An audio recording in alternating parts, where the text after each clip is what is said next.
30s and 40s in Manchester, or how life was different, and Well, it was, how can I say, it was different. But at the time he just accepted life as it was. He didn't know any difference.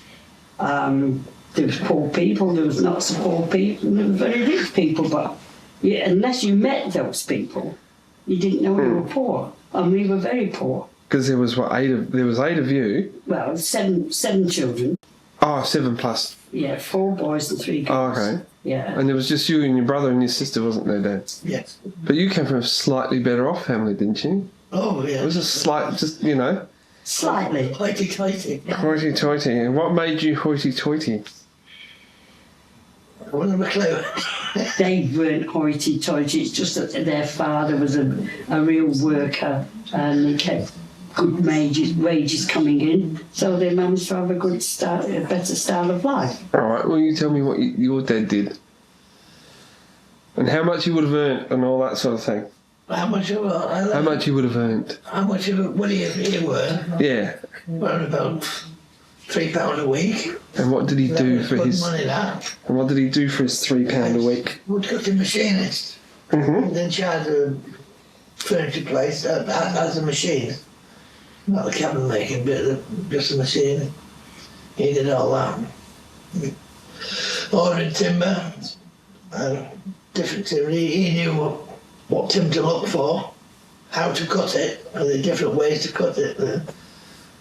So you get the fingering, like figured oak and all that lot, and bird's eye maple. If you don't cut it the right way, you don't get that. That look. Well, I don't know how to do it, but he did. He wouldn't show anybody anything. That was up here. He said, always keep it up there, and you can demand your own money. Mm-hmm. That's how they had better money than we did. Funny, because my dad was in timber business too, sort of. His brother owned a timber yard where they sold this timber, and my dad worked for his brother.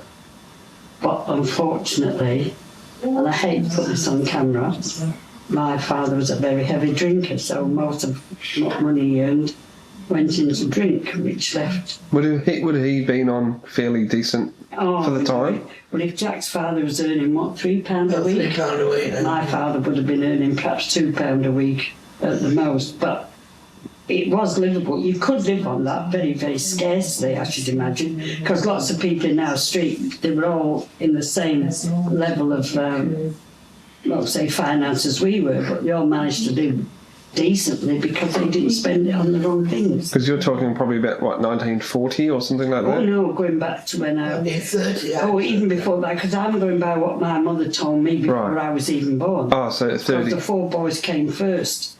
So the boys were all born in the 1920s. Except Leslie, the youngest one, he was born about 1930, same year as your dad. So they went through it very tough because that was the Depression years as well. So even if my dad didn't spend his money on booze, it would have been still hard because during the Depression they was without work for 6 months. Well, I think Mum said Dad was without work for well over a year. So there was no government welfare in those days. So you just battled through best way you could. And where were you living? Well, I lived in Pendleton, which is just outside the city of Manchester, but it's a part of Manchester. Now it's Greater Manchester, so it's all one. And your dad was... Well, I was born actually in Manchester, St Mary's Hospital in Manchester. But the first I can remember was living in Prestwich, which is about, 3 miles outside Manchester. Or outside of what? Back then it was like now it would be... It's all Greater Manchester. Manchester now, yeah. And down number 100 Gardner Road. I remember that. Gardner Road. Right opposite where I lived, there was like this big, what do they call it, paddock up here, you know. And there was a cross there, a monument, we call it Spying Cock. And we used to play on there all the time. And I can remember distinctly, man one morning shouting, shouted me in. Well, and we moved. Moved up to Besser's the Barn at Windsor Avenue. And it was there from 1934. But the house had just been built and just finished. And I lived there till, what? Well, to come into Australia, really. Yeah, Bonnie, when his mother sold her house, we bought the one next door to it. Right. So we all ended up in Windsor Avenue. There was number 27, and we bought number 29. That's it. Yeah, we moved from one. But back In the then, meantime, we got married. We lived with Pauline's mum for, what, 12 months? wasn't yeah, it? about that. Mm. In Brampton, Salford. And well, that was it, really. We just moved up there. And in the meantime, I went in the same trade of furniture, LK Furniture Products, and I started off as an apprentice on a camera maker. I didn't like that, so I wanted to be in on the machines. So I shifted over onto machines, and I was up there until I was 17, no, nearly 18. And I wanted to go in the Navy. And Dad says, no way. I'm not signing no papers for you. So when I went on holidays once, I got the papers and signed them and sent them back. So you forged your dad's signature Yeah. to join the Navy Yeah. at 17. Well, near enough 18, about 17 and a half, 74. And well, it's 7 years in the Navy, which I don't regret 1 minute of it. We had a really good time. Because where did you go in the world while you were in the Navy? I know that was the Korean War. Yeah, well,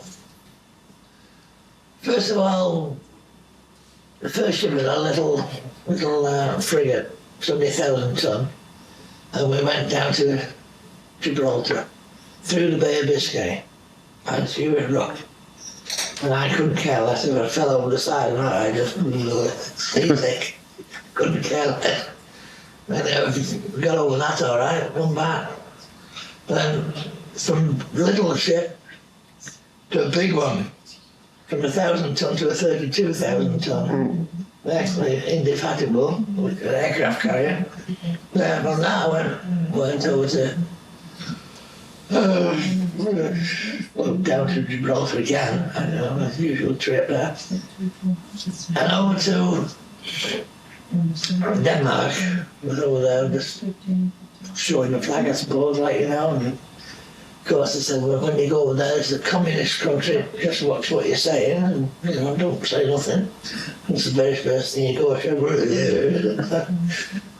bigger and better fights, and all the rest of it.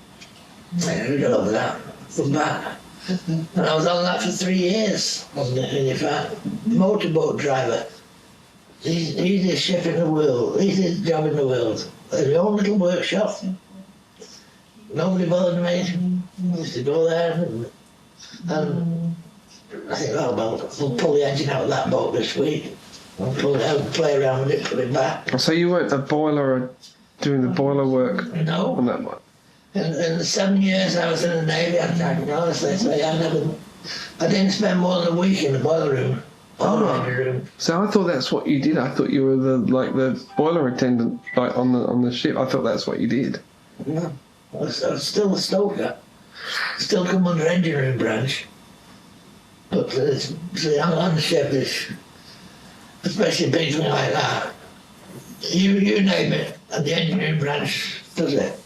From making your water, drinking water, boiler water, electricity, all the flight deck gear, you know, flying and all that. Steering, we didn't actually steer, but we had what they call a telemotor system. When up on the bridge, they turn the wheel on with hydraulics. We had to do all that. Mm-hmm. Right the way through. Well, boilers and engines, actually. Then you met me. Yeah. Yeah. Come home on leave. It was a mate of mine, Neville Jones, and he was coaching Pat Cullinan. Pat Collins worked with me, so she arranged a blind date with your dad. Is that when you were sewing? Lovely job sewing. Yeah, that I started when I was 15. I was supposed to teach at school. Headmistress wanted you to do office work. Some other clerical, no, what do they call them? There was weren't inspectors, but the visitors come round to school and then interview the kids and give them an idea of what the jobs they thought were suitable for. And she wanted me to go in an office. And my mum said, you ain't going in no office, you don't get paid much. You can go sewing with your sister. Well, that was it. Till the day Trevor was born, and I did sewing, and I hated every single minute of it. Sitting at a sewing machine from 8 in the morning till 5:30 at night. It was the most boring job you can imagine. But it came in handy, I suppose, because when I had the kids, I was able to make their clothes, do my own curtains and that sort of thing. So it was a blessing in the end, in one way. And then after I left work, we got married when I was, 20? Hang on, before you got married, so tell me a bit more about when you met and... when we met, the period of meeting and getting married. Well, that was... the Conservative. Yeah, we met at... we'd arranged, the two girls, me and Pat, arranged to meet the two blokes at the Conservative Club in Prestwich, which her sister and her husband were stewards of the club. So we met there, and he took one look at me and thought, she's a little, she's too small. And I took one look at him and thought, look at the size of him. Of course, we didn't tell each other. But anyway, we went out a few times on his first leave, and then his second leave, we were going out every day he was home. And that just went on for, 3 years? It was 3 years, wasn't it? I was 17 when I met you. So you were in the Navy for another 3 years after that? And 20 when we got married. Then we went to live at Mum's house. We had 2 rooms at Mum's house for 12 months. In that 12 months, I had Jan. Jan was born there. No, wait. Not Elaine was first. No, Elaine was born. Yes, Elaine was born there. Actually, we were living there, and Elaine was born in Hope Hospital.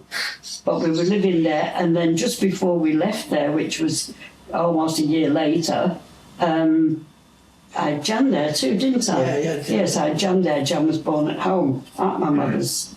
Then your dad's mother sold up her house and went to live in Canada. And she lent us a deposit, and we bought the one next door to the one she just sold. So then we all moved up there to Prestwich, Bessie's of the Bar. I only worked part-time. Well, I didn't work at all till the children started school. And then I used to do part-time work while they were at school. Then I got pregnant with Trevor. Well, no, this was before they started school, because there wasn't much between them. Now, I had Trevor. He was born at home. He was born in Windsor Avenue.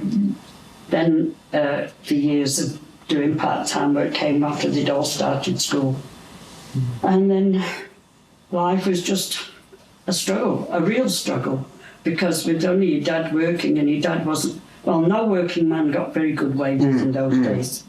Didn't matter how many hours a week. Your dad worked 7 days a week for a long time. 4 years. And worked all his holidays. And we could just barely manage to pay the mortgage and feed the 5 others. How much, can you remember how much the house cost? No, I can't remember. We sold it for 14,000. I know how much it cost, but how much when my dad bought the house. It's £399. £399 for a house. Yes. That was it. And then 30 years later, when we sold the one next door to come here, we sold it for 14,000. So we probably paid about 12 for it, something like that. So then, I don't know, we come here. Oh yeah, I was talking... Meantime, before that, when we went down to Windsor Avenue,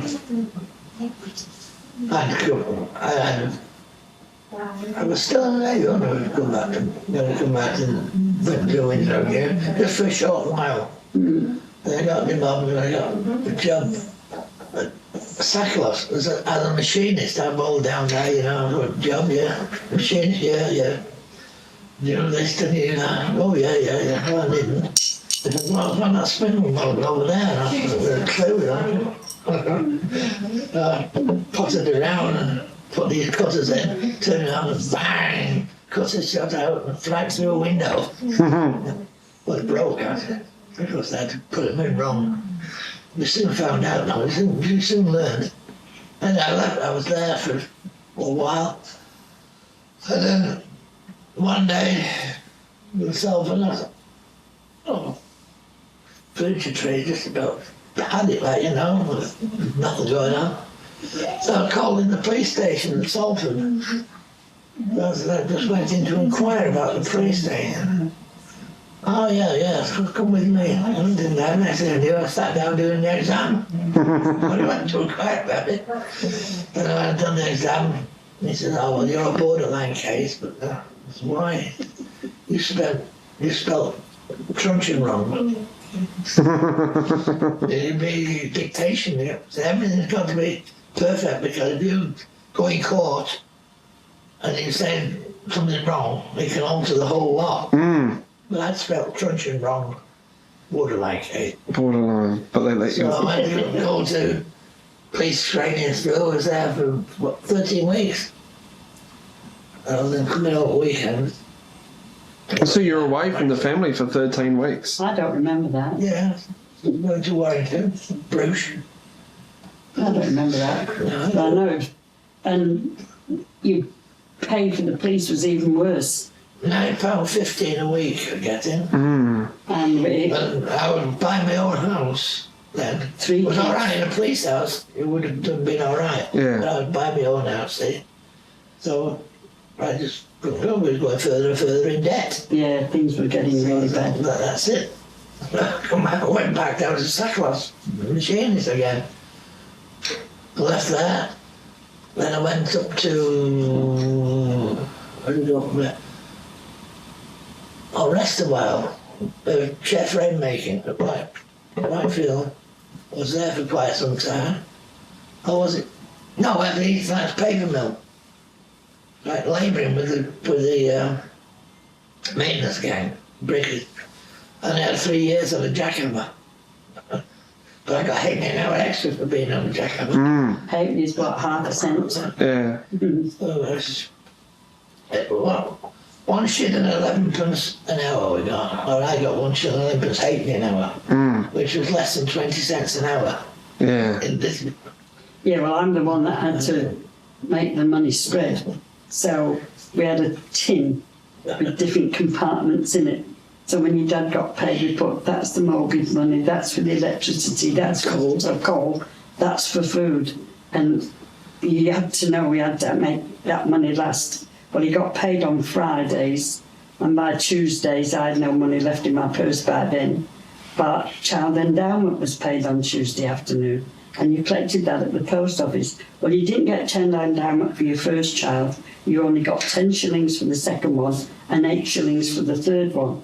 So every Tuesday afternoon I could get 18 shillings from the post office, and that 18 shillings used to drag me out until Friday. And believe me, there was never a penny to spare for anything. Take the kids for a walk, and we'd pass a place selling ice cream, and they'd ask for an ice cream. I'd look in my purse and I'm saying, sorry kids, I can't pay for 3 ice creams. And, things were tough, but the kids will tell you now, they never missed it, not really. I mean, they had a good home, and that's what mattered. Mum was home, Dad come home every night, and that's all children need, is a stable home. That's what they needed. So they didn't complain, they didn't whinge, because they were no different than anybody else. Everybody else had to watch every single penny. But like today, people use their credit cards. You could go get things on what people used to say, the never. Because it never seems when paying for it. And then, of course, that's how people got in debt. So as soon as they got the wages, the money went on their credits. But we never did that. We never bought anything we couldn't afford to pay for. Only one Christmas. We didn't have any money to buy Christmas presents, so we did get the doll's pram for Elaine and a No, a Dawes Pantry Lane, and a 3-wheel bicycle for Jan. And that's the only time we've ever had credit. Then I had a friend lived further down the street, and she had 3 little boys similar age, and she was struggling just like we was. But for a treat, now this is what we called a treat. Perhaps one night, perhaps Friday night or Saturday night, kids were all in bed, fathers were at home babysitting. We'd go to the local chip shop, Amy and I, and buy ourselves a bag of chips and eat them on the way home. And that was a luxury because we didn't have the kids with us. We didn't have to share the chips with anybody, and we could have a good old chinwag, 2 girls together. And we were roughly the same age with the same age kids. And Amy's still a friend of mine today. I correspond with her. I lost track with her for about 30 years. And then one of the kids, I think it was Elaine, found her on the internet. Yeah, on the internet. And we have spent many a laugh together, Amy and I. We take the kids for a walk, and their big treat was a jam sandwich and a bottle of water we'd take with us, so we could have a picnic in the park. Because we couldn't just go and get a big bottle of orange juice and a packet of chocolate biscuits and that thing. We just didn't have it. But it's like everything else, what you never had, you never missed. And we didn't think of ourselves as being hard up or poor. Because everybody was the same. We knew it was a struggle. We knew we were struggling. Because I remember saying to Amy one day, you know, Amy, we're not living with just a pair of cabbages. And that's how we felt some days. Because your life was just get up, get the kids to school, clean your house, try to do some shopping, which you never had enough money for. And it was just a struggle, day after day. But we still managed to get a good laugh out of things. We'd laugh out of being poor, you know. Kids' clothes, well, we used to have jumble sales, which served as like an op shop today, but they were just one day a month or something like that. And there was a big church not far from us in the better quarter, you know, so further up the road where there were people with money. And once a month the church would have a jumble sale. Well, Amy and I go there armed with carrier bags. And when you got there, there'd be about 40, 50 women, and all the stuff would be out on trestles. Clothing over there, toys there, shoes, and you had to elbow your way in. And the kids were allowed to stay up late that night till Mum came back from the jumble sale and watched me open the bags, and there was a dress for Elaine and a jumper for Trevor. And the kids were, you couldn't do any better if you took them in Target today, completely fitted them out. They were just so thrilled to get these clothes. But as I say, everybody was the same. And Amy and I compare what she got in her bag.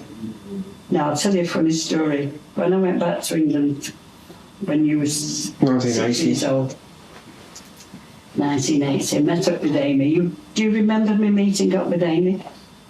You know, you Not yet. don't remember. You was only 6. So for a bit of a joke, I left you at my mum's, and she said, let's go somewhere for the day. So we went to our old haunts. We went to the Berry Market, which was also funny because when you were kids, Amy and I go to the market, we'd go late when the stalls were shutting down and the stall holders were more or less giving us stuff away to get rid of it.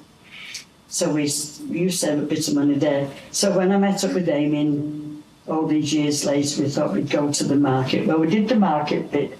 Then she said, I know, let's go to a second-hand shop or something. And we bought a load of rubbish in carrier bags. And of course, we were both much better off back then. All the kids were grown up. So she said, let's go to that pub over there. She was a devil for stirring people, and it was a very posh looking place. So I said, I can't go in there. I said, carrying these bags of old thing. Yes, we can.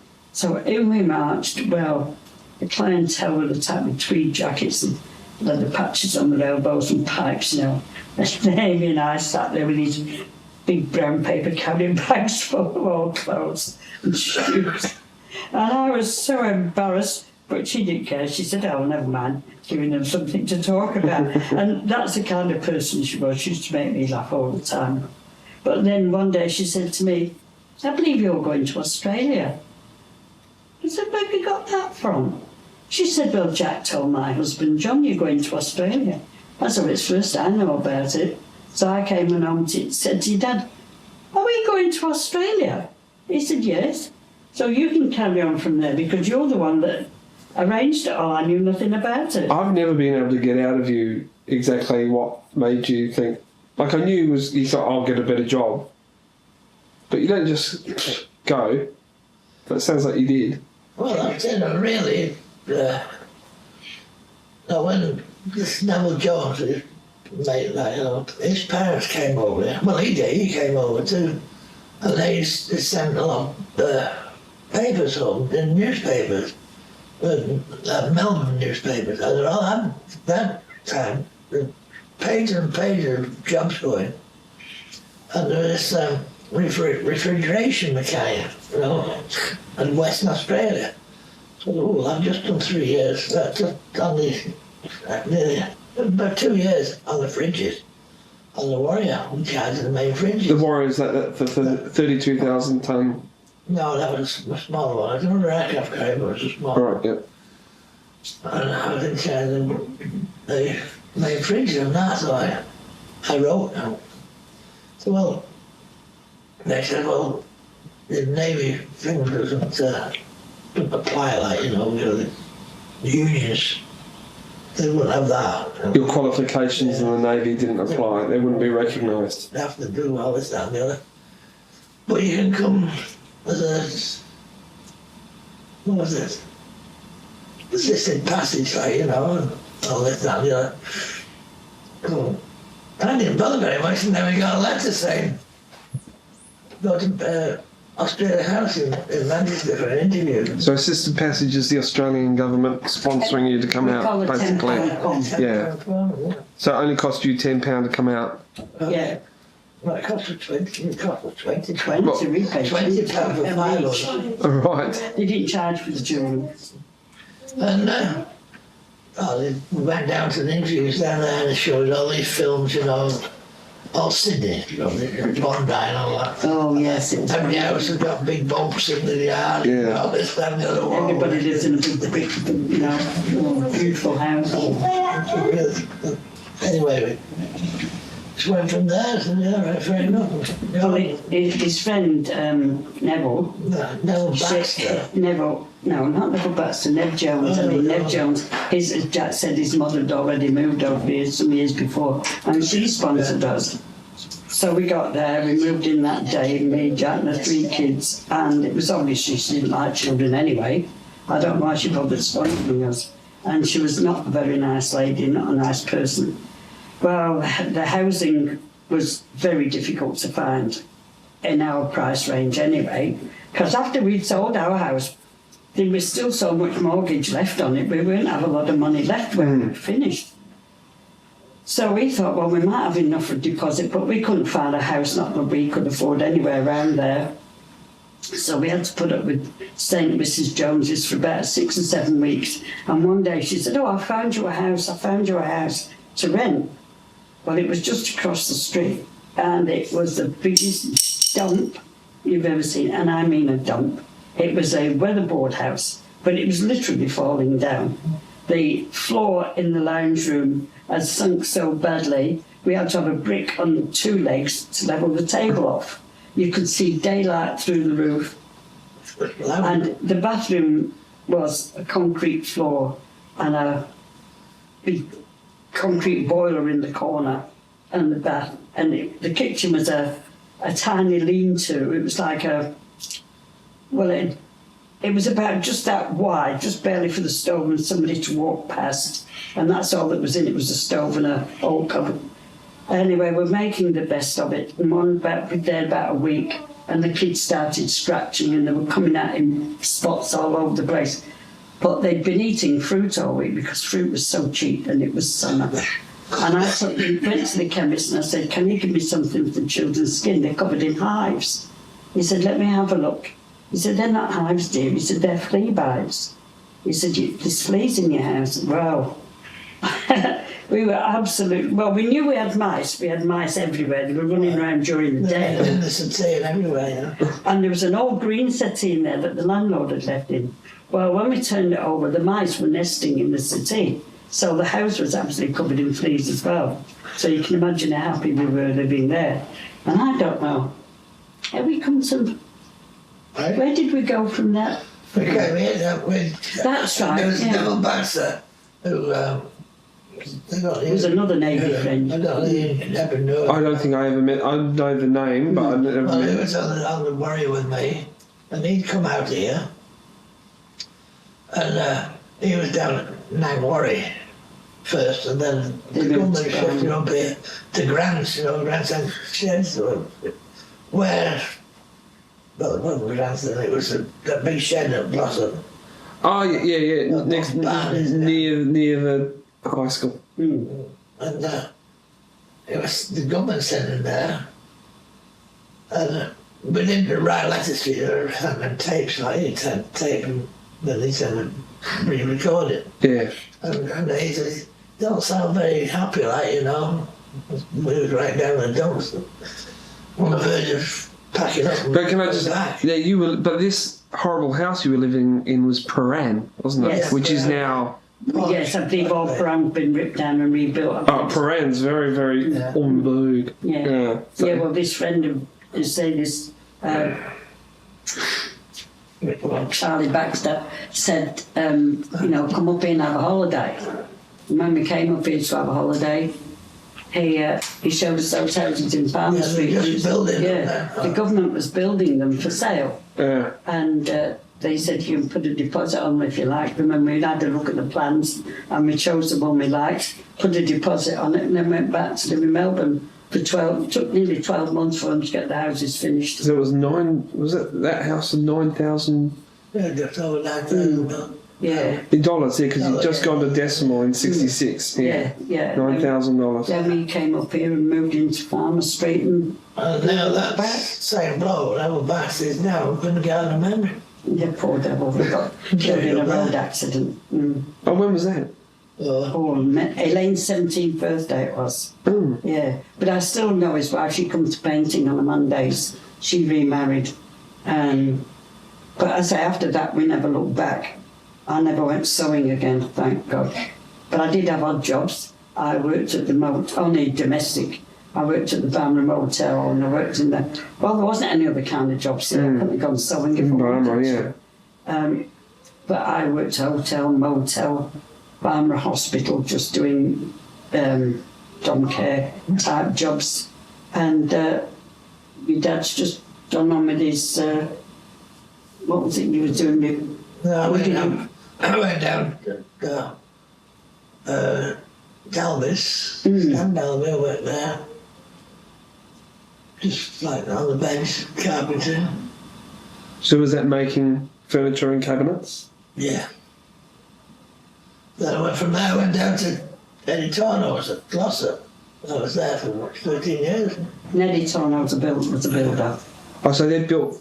Houses. Oh, His dad did the woodwork. Because I just remember you being at Torno's there in Glossop. I did all the machining there. Mm.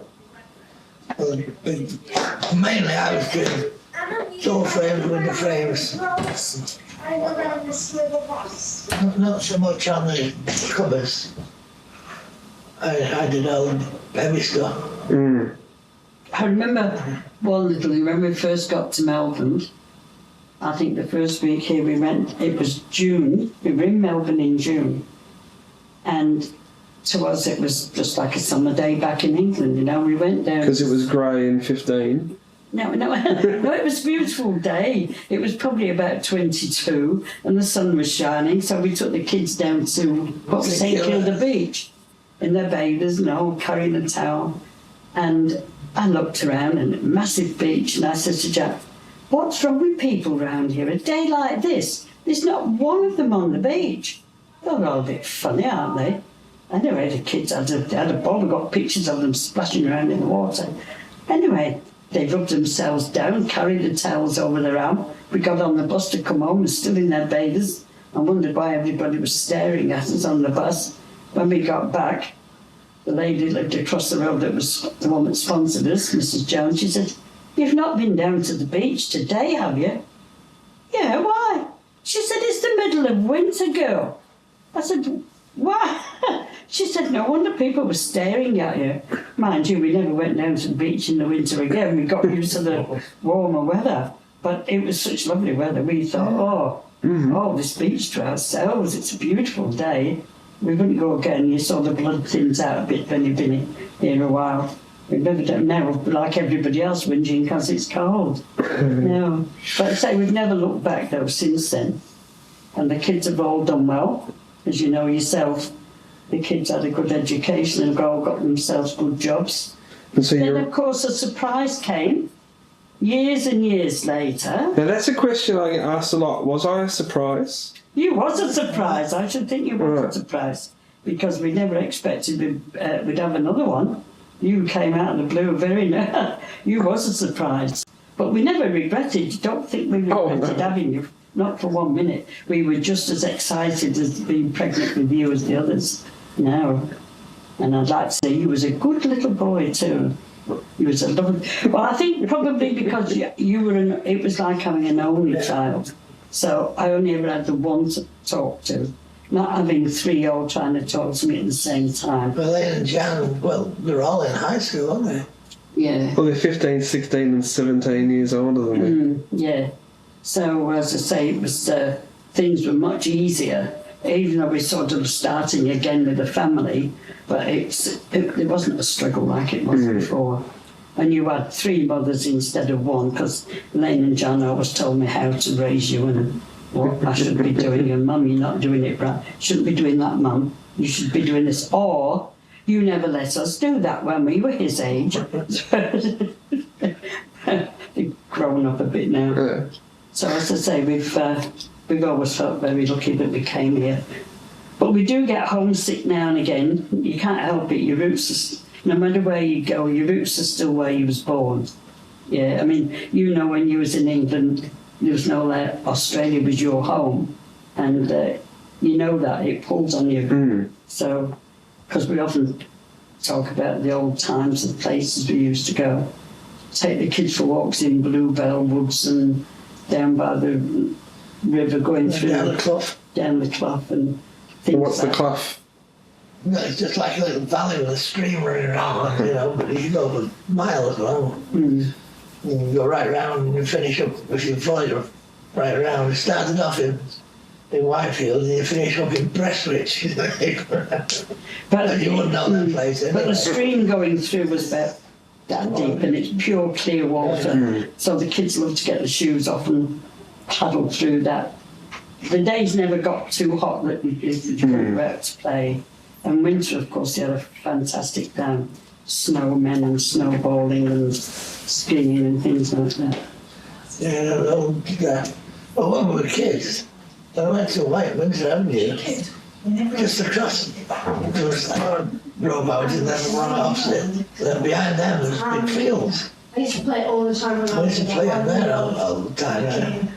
As soon as the war came, everybody was there, we were digging area shelters. Kids and all digging these holes to our area shelters and put a top on our gang then. So we go from miles down the road. We'd go out in the morning, about 8 o'clock that day. But we wouldn't go home again till 10 to 9 shunt went on the railway on top. Every night, those trains shunt in some carriages. 10 to 9, you could set your watch by it. And that was the time. Right, time to go in. And everybody went. You know, that was it from 8 o'clock in the morning till 10 to 9. Nobody ever saw us. We was down the field. What do you have for your dinner? Oh, we found there was turnips growing in that thing, like potatoes and that. What, raw potato? Yeah. a big patch we left out of the story was the war years. I was going to ask you about. Because I was only 4 when the war started, and everybody, all the parents were recommended to send their children to the country, evacuate the kids. And I distinctly remember standing on Pendleton railway station with a little brown carrier bag with only 2 belongings in it, because I said we were poor. Everything I needed fitted. No, it wasn't a carrier bag, it was a pillow slip. All the kids were carrying pillow slips. Nobody afforded suitcases in those days. And I can remember standing there in this big, long row of kids all queuing up to get on this train. And there was Leslie, you know, the 2 of the boys, the 2 of the youngest ones, Tom and Leslie, Betty, myself, and Dorothy. Now I wasn't quite 4, and she wasn't quite. I wasn't quite 5. She wasn't quite 4. And we got shoved away on this train, poor innocent little kids with no idea where we were going or who we were going to stay with or anything. And my next memory of that was getting off the train. I sent to a little village called Holmshore. Getting off the train at the other end, and there was ladies there with packets of biscuits and packets of tea, and they were dropping one in each kid's bag to take to the lady where we were going to live. Well, I don't know what happened to the other 4 right away, because I was very small myself. But I do remember sitting in a big room, in a big, like a mansion house, and me sat there, and men were coming in and picking up the kids. I'll have one of them and that one and that one. Like as if it was a slave trade, you know.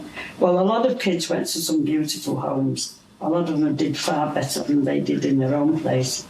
But unfortunately for me, I got sent to a place called... We all went to Haslingden first. And I went to one place, and I don't know, I just never seemed to get lucky. And I had 5 foster homes in the first less than 12 months. I just, like a parcel being passed from one to the other. But they all turned out to be very unsuitable. And the powers that be would take me from that one and take me to somewhere else. And Mum says she was told one night when she went to visit, I don't remember this, but she said somebody was carrying me from door to door with me taking another evacuee. Well, as I say, I didn't know that, I don't remember. But eventually, one I was taken away for being cruelly treated. One I was taken away because I was being neglected.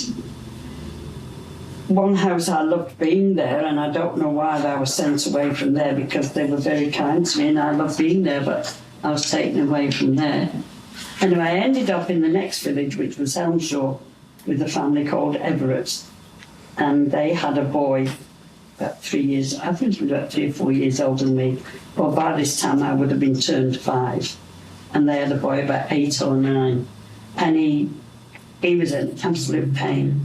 He really gave me a bad time. I think he might have just been jealous because he was an only child and then this other kid coming in.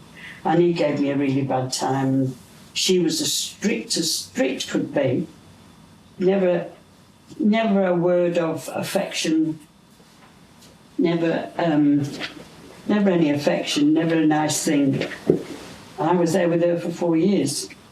And then when the war started to get less and less and less, I did go home for the weekend one night, and that was when the Germans blitzed Manchester. That was the weekend I happened to be at home.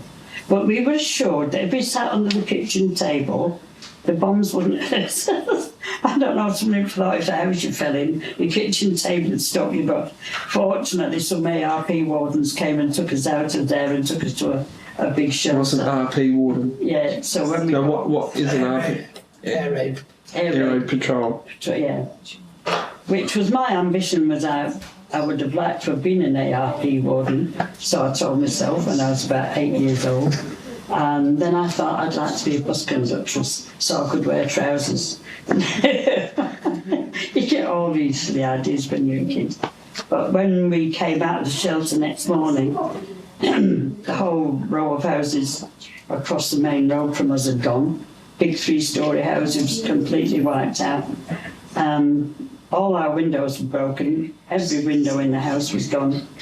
And, it was an absolutely shattered mess. But kids didn't fret over it. The war didn't frighten children. The mess didn't worry kids. Because as a child, you don't realise the seriousness of it. We didn't realise that underneath that big row of houses, there was people in there. You know, they'd have gone with the building. Because I say you're a child. Or you think, good, a bit more dirt to play in. Because everywhere was covered in soot, bricks, cement. And then they'd come and clear these areas, shift all the rubbish off so you were empty, big empty spaces. And that was great because it was somewhere else to play, wasn't it? And we'd use the bricks to play house. You'd mark out a floor with your bricks and leave a space. That was the door where you walk in. This time I was about the same age as Annie, you see. About 8. A little bit older. and that was the house, and you'd put another square on, and that was the bedroom. And little girls would all dress up and pretend we had these big posh houses. But we made our own entertainment then, because there again, you see, there wasn't the money for buying the kind of toys kids have got today. We wouldn't have been able to afford them anyway. But we had so much fun making things up in here. You see, you had to pretend a lot and use your imagination a lot. So we used to have a ball. Kids knew how to entertain themselves. But as I say, poverty didn't mean that much to the children. It was the parents that suffered because the kids didn't know any different. And then after the war, you get moved back in with your mum. Yeah, well, before the war was over, actually, all the bombing had more or less stopped. So Mum brought us all. The two boys came home not long after they went because Tommy was nearly 14 when they went. So as soon as he was 14, he was old enough to work. So we went back. And Leslie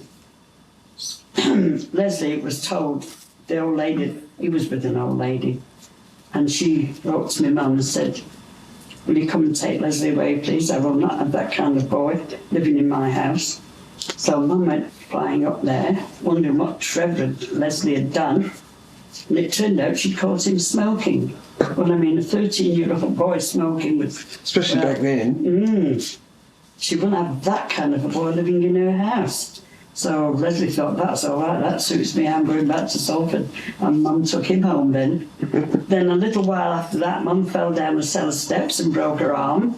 And she went and got Betty. Betty would be about 9. So she went and got Betty and took Betty home to be a bit of a help to her around the house. But unfortunately, I got stuck up there for 4 years. And my younger sister, Dorothy, well, she did very well. She got in with some really, really lovely people. There was 3 married sisters, and it called, I think their single name would have been Burke. I can't remember their married names, of course. And none of these married sisters had children. So Dorothy was evacuated to one of these married women, but of course all the other 2 as well just absolutely doted on her. It was more or less 3 of them fighting over the one. And there was no effort to put siblings together. No, nobody tried that. I mean, I was in a different place altogether. I was in Helmshire, they were in Haslingden, which was about 2 miles away. And Only 2 miles away though, isn't it? But they were streets away from each other. We didn't see each other. Nobody ever thought to take us all out for the day and bring us together. So we see each our brothers and sisters. I never saw them for a long time. But Dorothy was absolutely worshipped where she went. They were absolutely spoilt her. She had everything she wanted. Dolls, prams, and, you name it. So it was. I think it would have been quite a wrench for her to go home because she was only not quite 4 when she went there. And she'd be perhaps 8.5 by the time she got home. And she'd never seen Manchester in that time. So I think she probably even didn't remember much about the family, really. But now things have worked out. I mean, look where we are now. We've got everything we need. We've got grandchildren that drive us crazy, but what can you do? No, we've done very well, thank you, Andrew. What about you, Dad? You weren't evacuated because you were a bit older? No, I was 9 when the war started. No, we weren't evacuated. No, we had one young girl evacuated down our street. Still, you're only 15 when the war ended. So what was it like?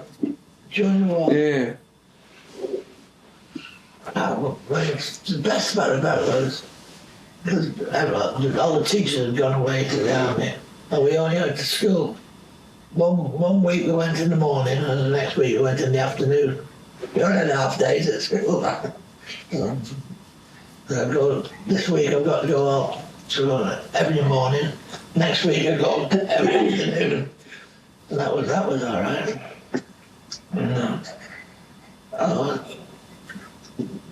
I remember once we was all in the schoolyard and we saw this aeroplane coming over, all silver, looking at it, watching it. And all of a sudden we had a machine gun. There was a German plane. We didn't know, and there was a school at Haywood, which was not very far from where we were. There was a machine gun and the kids in the schoolyard. The Germans were... Yeah, Wow. just playing. You could hear the machine, hear the guns, you know, machine guns. Well, we were. We run like bugger like that. So, now, as far as the war goes, we didn't know very little about it. We had the air raids, we had to go in the shelter. In the foundation of the house we used to go. All cut in the floorboards and drop down. Yeah, you see, the thing was where Jack lived. 24 miles outside, man. You see, where I was, it wasn't far from the docks, steelworks and all things like that, places that the Germans wanted to destroy, so that's where the bombing was. Well, your dad was just that little further out, more in the suburbs, where there was no industry, so the Germans weren't particularly interested in bombing that little bit. It's all farmland.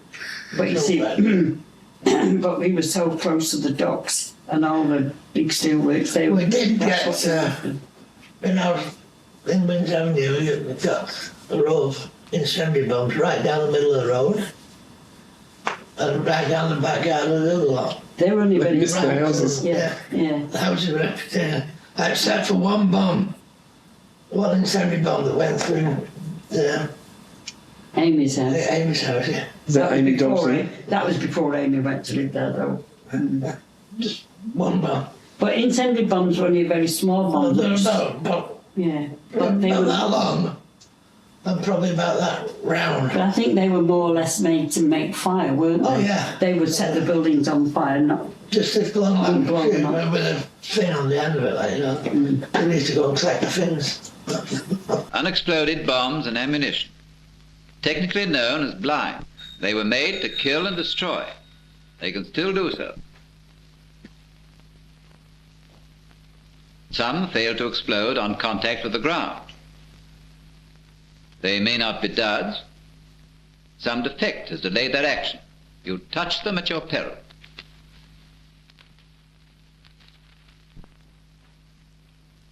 I say, look out, that's a bomb you've got there. It's dangerous to play about with those things. Better put it down and inform the police. Not likely. I'm going to take it home as a souvenir. Must be a dud or it had gone off a long time ago. Anyway, I can take the fuse out when I get home.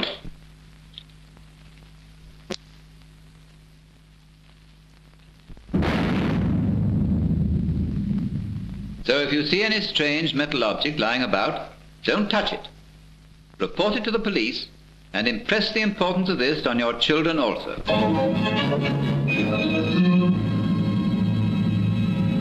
Yeah, they didn't do much damage as far as exploding, but No, there's no burning. explosion with it, it was just fire. Just make fires. But we survived. I mean, a lot of people lost family in the war. We're lucky we didn't lose anybody. There was one bomb at the top of Thatchneath Lane, which was just near us. And it never exploded. And you got the army come up there and trying to get it and reach it, pack up for the night, like, you know. Come back morning, gone again. Further down was the shifting sand. So in the end, they just covered it up to stand it. It's still there. And there's a pub built over it now. It's possibly still there. The bomb An was still unexploded there. bomb. Yeah, I should imagine all the mechanisms rusted out by now. I should think so. Well, that's about it, Andrew. Right outside Harry Law's farm. Yeah, that's it, because from there on... As far as the war was, it really got nothing of it. Oh, When you got up, sometimes you'd hear the bombing going on somewhere. Even where I was evacuated 20 Oh, miles you could away, hear it, yeah. you could hear the bombing. And then when you looked on the horizon, you could see which city was being bombed, because you'd have such a massive glow from the flames, from the burning. And we could say, oh yes, such a city's getting it, or that city's getting Because it. Liverpool's like close enough to be able to sort of... oh, you could see the fires. You could see Yeah, the fire, the sky would be so red and lit up, and on the horizon it would be, well, it'd be red up there, but on the horizon it would be gold, yellow, you know, from the flames. So you think of a whole city on fire, you can see it a long way away. So I suppose when Manchester caught it, they'd be watching it too. But even when they were blitzing as children, we were in this big in this big shelter that they took us to. Then after coming here, you came and you know the rest. You know the story after that. Then you see, you can add your bit on in another few years of what you've experienced, and it could go on for generations, and Jack can stick his little bit on the end. I had a good life, really. Yeah. Never wanted for anything. Oh, well, only for the 5 years I was evacuated, I enjoyed my life too. It was only that miserable years in the war when I was evacuated. Because you was made to remember you're only an evacuee, you know. Yes, each street had their own gang, like, you know. And especially when it come to bonfire night, November 11th. Because everybody had their own big bonfire. And we collecting bonfire, and we come next morning, gone. Everything gone. It was all the gang of green pinch there. Yeah, so it went on. But then the parents were always in. They'd be with the, you know, we'd go all over the place with pennies for fireworks and Guy Fawkes, buy these little bangers and pinwheels and all sorts of things. But the parents was at this fire, you know, throwing spuds in there. Oh, it was a good night. Parking, treacle toffee, you know. Well, even in the street, we were playing cricket at night, the parents would come out of the bed and play and dance. Because we were only young then. I mean, let's face it, what was I, really 23? Who was 23? Me. Oh, yeah, when Elaine and Jan were little. I mean, it's still only kids yourself, really. We go out and play with them.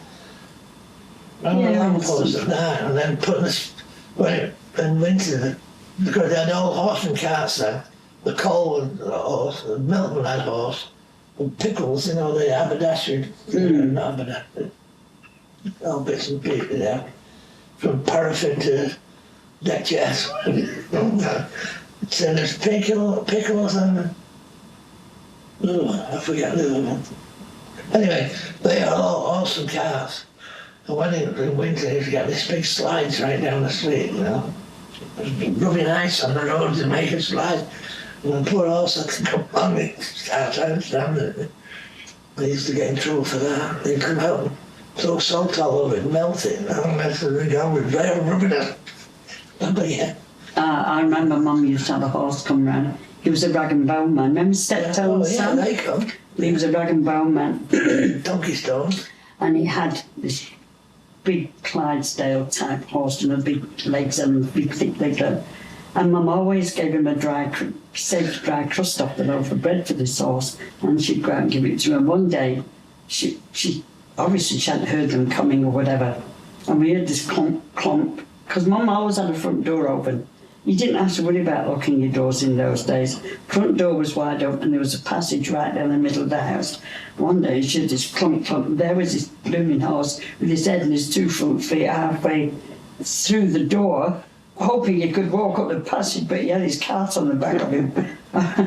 And it was only giving him a crust of bread that managed to get him out, because he wanted his crust of bread. Well, I mean, can you imagine opening the door and looking down the passage, and this horse's head and his front legs, I mean, can you imagine a Clydesdale sticking his head and feet through that door? And I think he scared her at first, but she got him his crust of bread and he was quite happy with it. But no, those rag and bone men.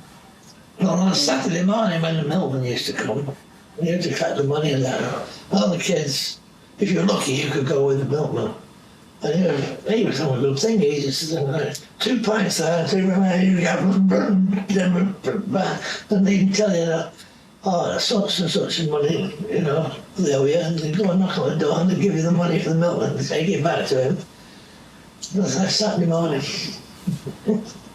Yeah, there was a bakery around the corner from us, and they delivered all their bread to the shops with horse and carts, and they were probably about 6 or 7 horses. And in May, you see them coming out in the morning about 7 o'clock with their carts on the back. Not like a tray top, you know, a proper covered cart, like what you'd see on the back of a van today, but pulled by a horse. And on May Day, 1st of May was May Day, and it was celebrated very much in those days And it was a custom that all horses were dressed up on May Day, and they put all these horse brushes on the sides and shine them up, and they plait their mane and put ribbons in their manes and plait their tails, and everybody would wait for the horses coming out of the bakery yard, and God, they looked gorgeous. Some of them had big, I don't know what you would call them, like a big ring with bells on, fastened onto their... Like halter, wasn't it? Yeah. And all those customs have gone now. Yeah. I know they had them at the like paper mill, and blokes just, that was their job, to look after the horses. And they had these big trucks. You used to see them every morning going down the road. Two really big roll of paper on them, you know. And 2 horses pulling out. They was always shining the chains. They get the chains in the bag and shake them, and then shake them until they polish themselves, like, you know. All the hoofs polished, everything. Even the breweries used to deliver their beer. Yeah, wasn't there? The beer was brought in big wooden barrels in those days, and they would have the brewery horses. They were the pride of the city, because a lot of the breweries would compete. Keep talking. The breweries would compete with the condition of their horses, so everybody tried to outdo everybody else, which was good for the horses. Not like the old rag and bone, poor little old horses. Some of the rag and bone men looked after their horses, some didn't. Some of them were a bit like Steptoe, and they were scruffy looking little blokes themselves. So even though everyone was poor, there Yeah. was still that pride in Oh, yeah. present. Tradition, especially. Now, Well, I suppose it's the only thing you had, wasn't it? Because this is something that you had in common. Yeah, but you didn't have material things, so your pleasure was made. You made your own pleasure. Now, such as May Day, 1st of May, was, as I said, for the horses. Well, then we'd have the maypole. And each street would choose a little girl. She would be the Queen of the May. And we'd perhaps borrow a broom handle off somebody. And we'd scrounge money. You didn't get money easy. You had to run errands or something like that. And you'd buy coloured crepe paper and you'd twist it round the pole and make a big crepe flower on the top. And then you'd put strings on. And each little girl would make herself a frock out of crepe paper. So, because you didn't have nice frocks, so you had to make one to look so. And then you'd go down the street knocking on the doors and you'd sing, "We are today's the first Queen, oh, we have brought you the Queen of the May, something, something, something." And we'd do a little bit of a dance around the maypole and sing a little bit, and they'd probably put a penny in the tin for you, and then you'd go down to the next one. And every street had their little maypole out. So you had competition who could make the prettiest maypole and who could make the biggest bonfire, but that's where your pleasure was. It was interacting with other people. It didn't need material things to have fun. You could, we'd play out in the street with a tennis ball and perhaps 3 or 4 girls, and there was special games with special names, and you'd bounce the ball onto the wall and see how long you could keep it going with one hand, don't letting it drop. And then each girl would compete. Oh, she's done 50, that one could do 100, and you had to say, oh, I'm the best at that sort of thing. Then we could see who could walk the farthest on their hands. You had to walk on your hands. Well, there was one little boy in our street called Herbert Lewin, and he could walk the full length of street, which was longer than this thing we've got. And he could walk from one end to the other on his hands. And they were poor. They were a Catholic family with about 10 kids, and they really were poor. But they had a marvellous time, brothers and sisters. They were all enjoying themselves. So I'm guessing there were, like, on an average street, there would have been 20, 30 children, if not more. Oh, yeah. All playing out. But your part to play was at your end of the street. You went down there, the kids down there say, "Get back at your own end, you don't live down here." Their mother would come out and shout, "Oi, go and make the noise up at your own end of the street. Go on, clear off." What about if you're in the middle? Only 50 yards down, about 6 houses away. But because there was kids everywhere. Everybody had We didn't have kids. that many, actually. We had about 8, I think, like that. You know, it was only. Oh, we had kids everywhere. Because I say, the poor all had to sort of congregate together and help each other out. That was the idea. And if you was like Mum, you had a lousy landlord that would not do repairs, would not do things for the house, and if the house started to fall to bits, well, that's just too bad. You had to still keep paying your rent. Some people had decent landlords, we didn't.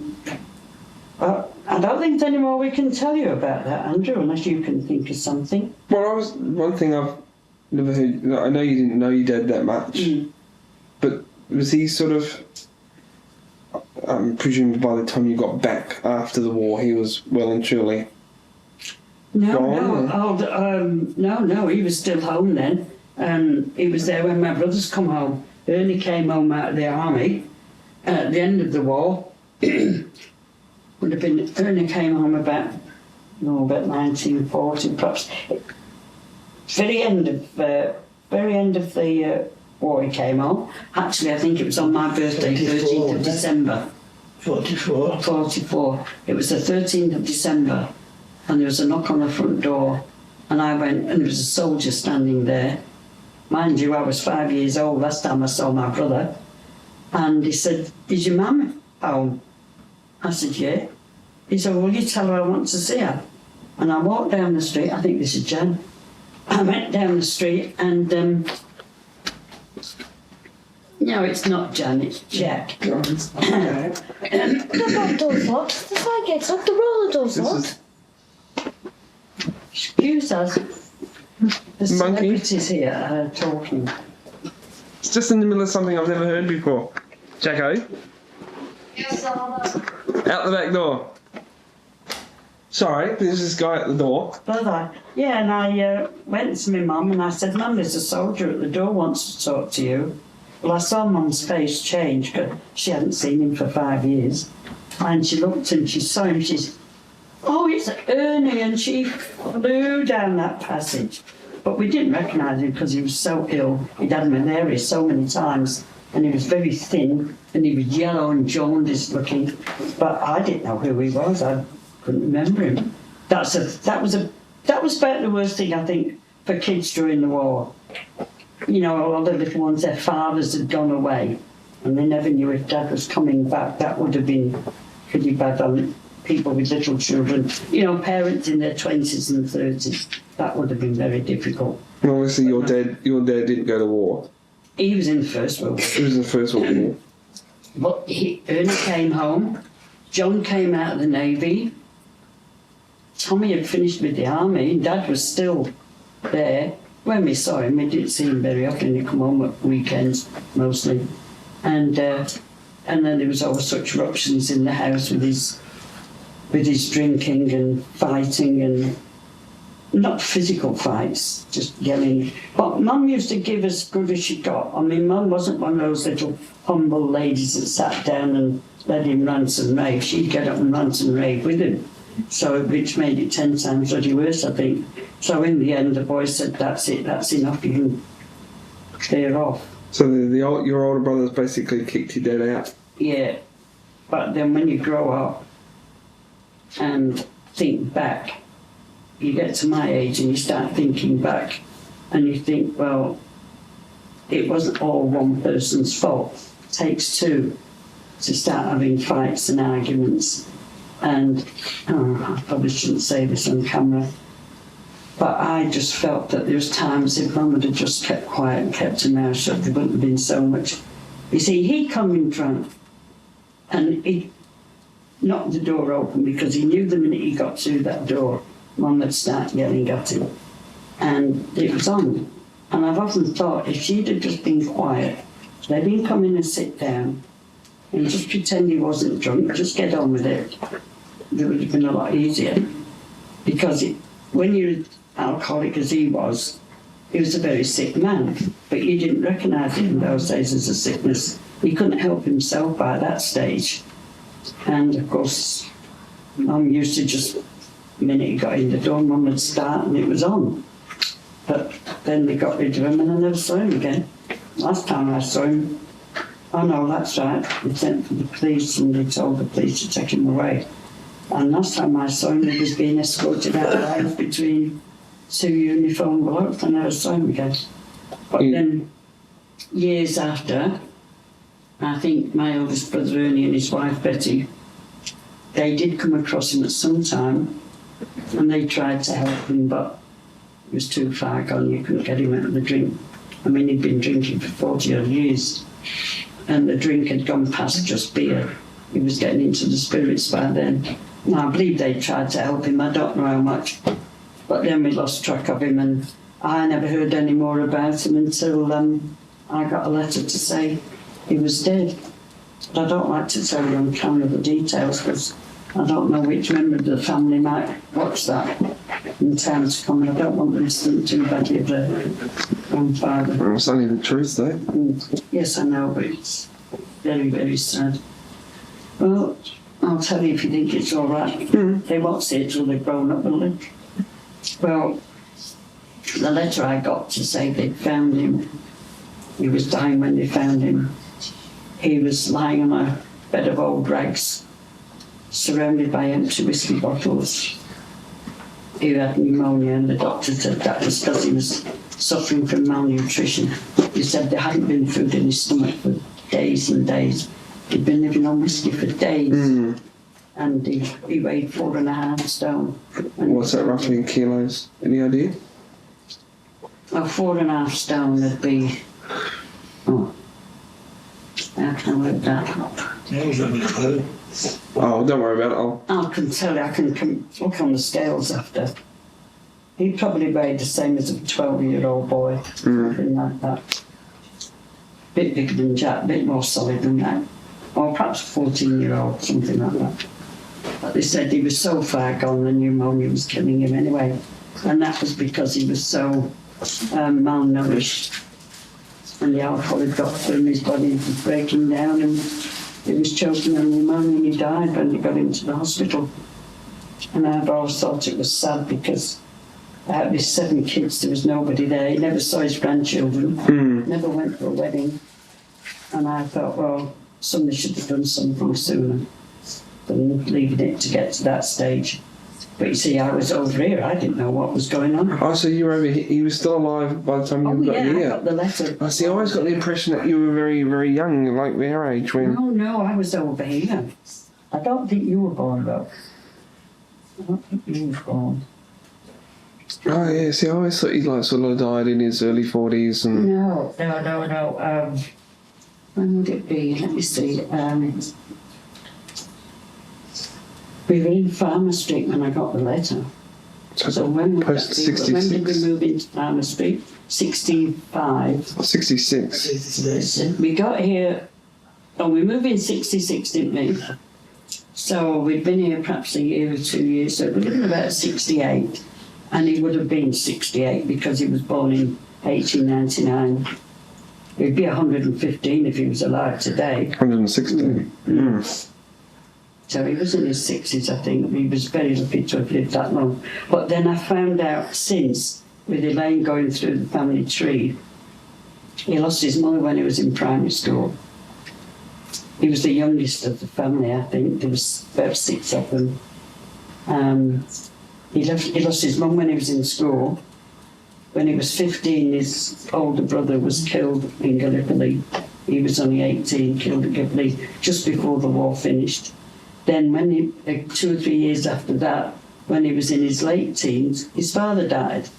So he had to suffer 3 deaths of mum, his dad and his eldest brother.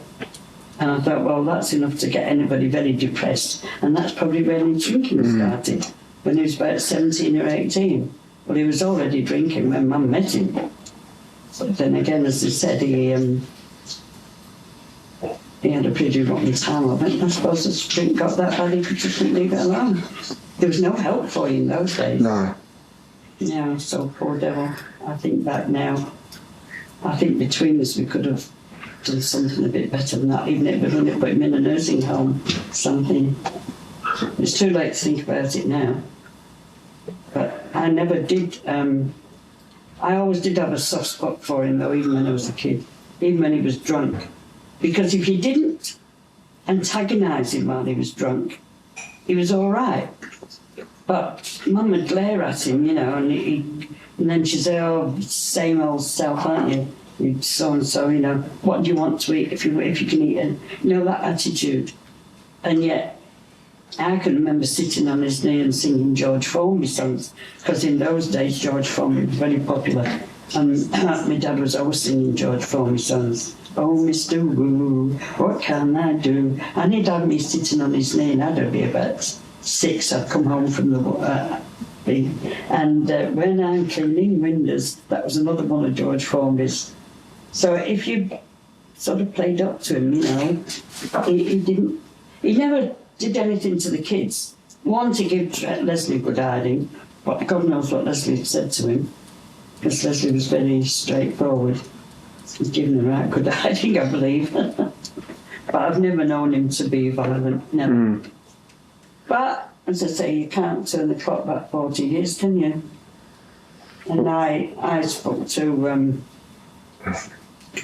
Betty on the phone a few months ago, and I was asking her, I said something about my dad. She said, oh, well, you know what he was. He was a drunk and he was a womaniser.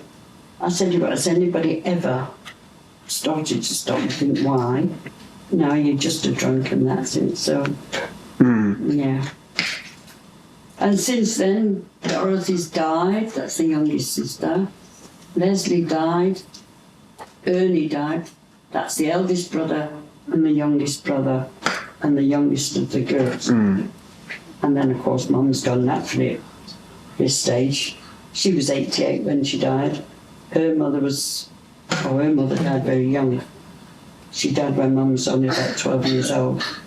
But her father lived to be in the late 80s. And her grandmother lived to be in the late 80s. So, good room for me, yeah. I've got another 7 years, yeah. 8 years. 7? 7 years, yeah. Might even go a bit better than that. You might.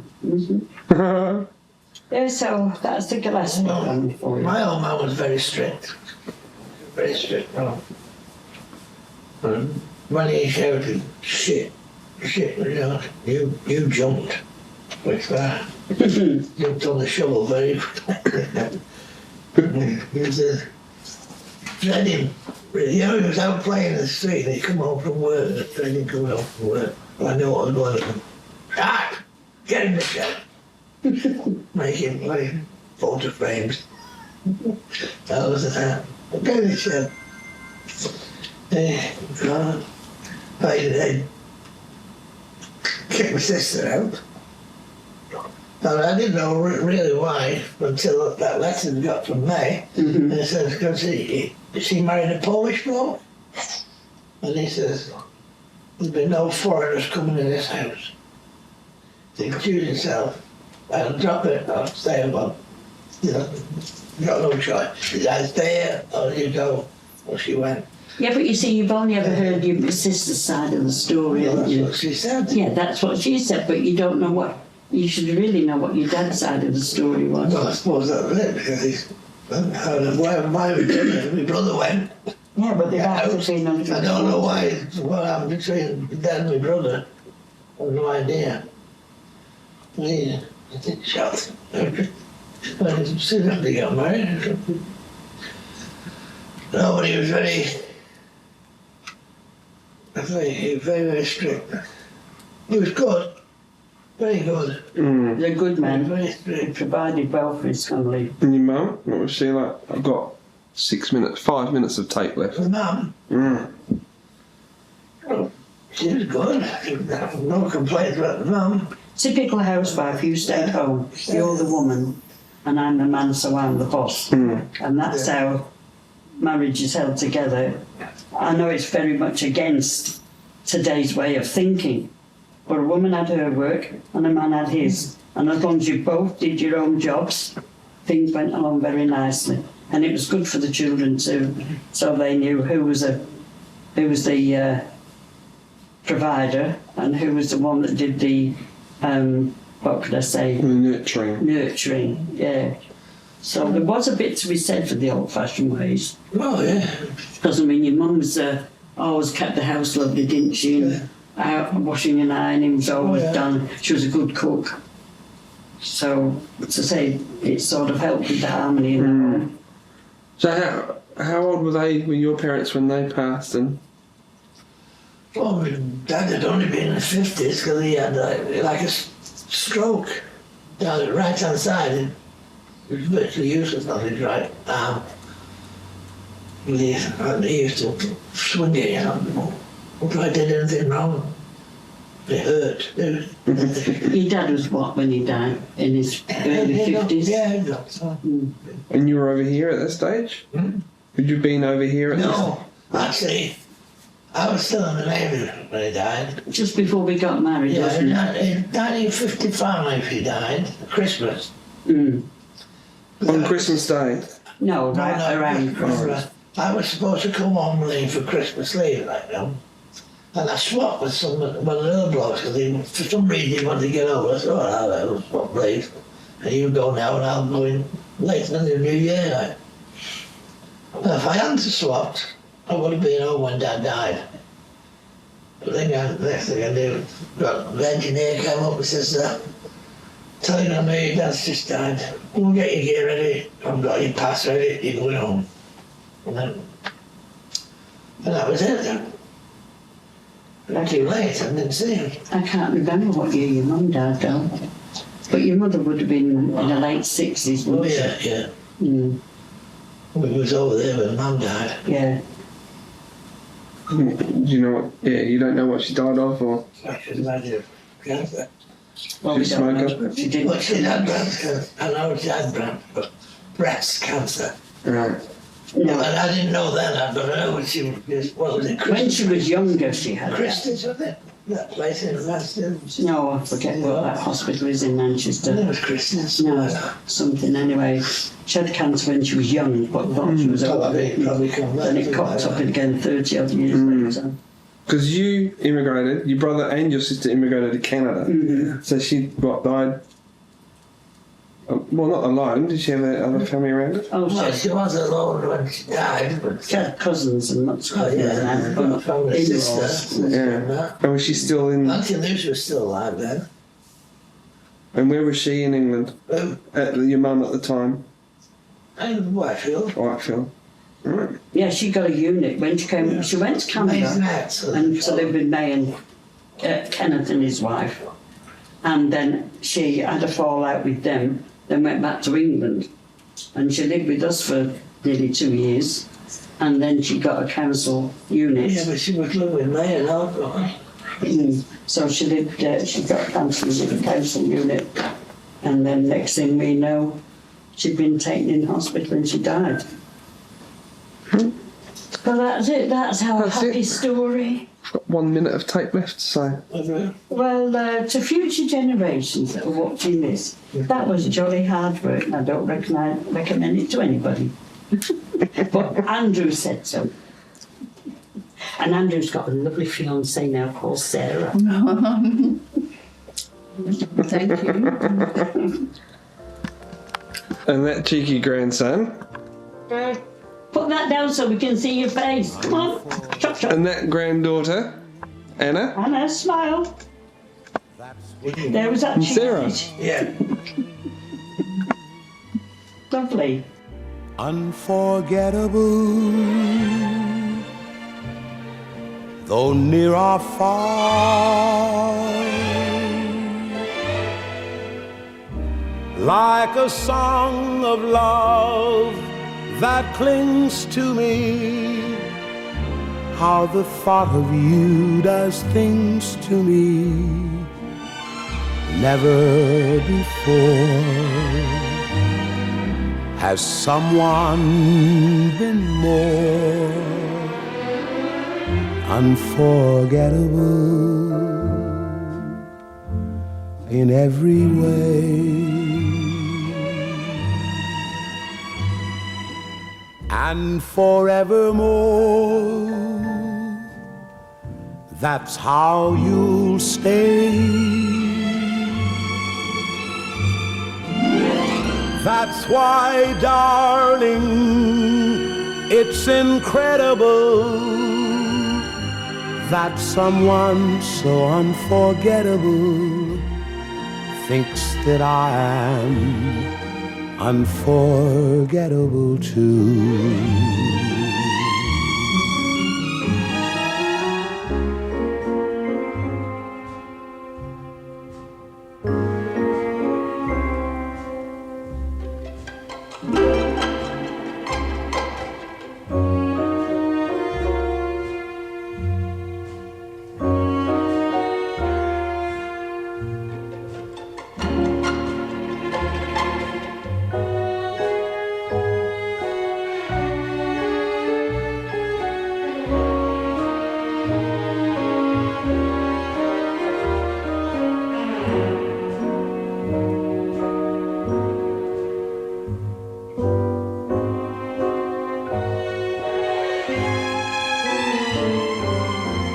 Unforgettable, that's what you are. Unforgettable, though near or far. Like a song of love that clings to me, how the thought of you does things to me. Never before has someone been more unforgettable in every way. And forevermore, that's how you'll stay. That's why, darling, it's incredible that someone so unforgettable thinks that I am unforgettable too.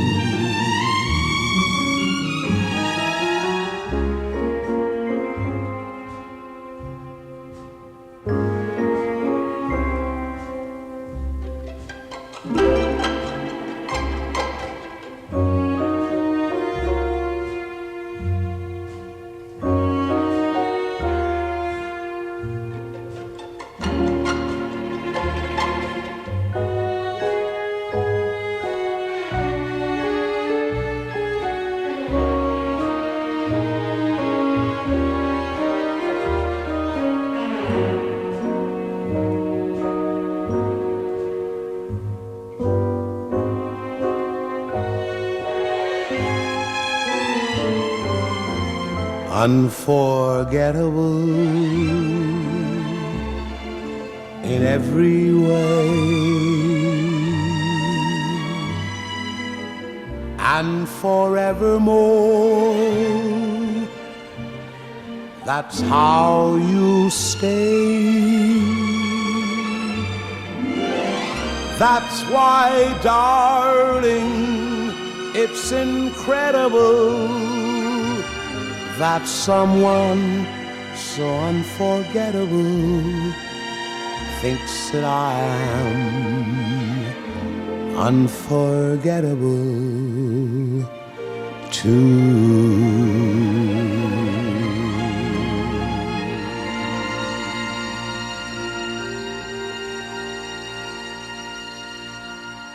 Very good indeed. You may turn it off now, Mr. Parkin. Thank you very much.